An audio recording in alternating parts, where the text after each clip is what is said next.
Nazlı, o trubadan korkar, düşürmüyor onu. İşte beni. O yeşil, bu yeşil kırmızı. Aha ya, öyle yerlere gerek mi o korkar? Neden?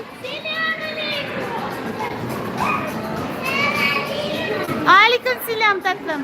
Gel abla tuş.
Vay.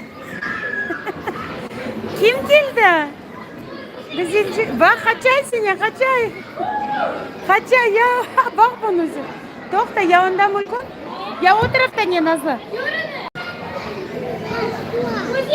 Ya bu tarafta niye? Kim bakar bunda?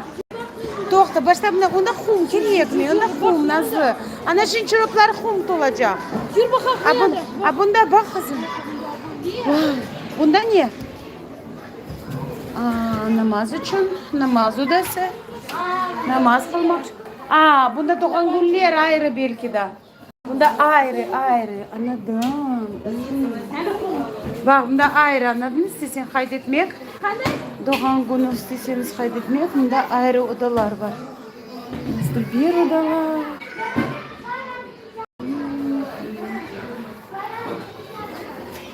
Nasıl bir yer? Oy. Endi qanday kichik?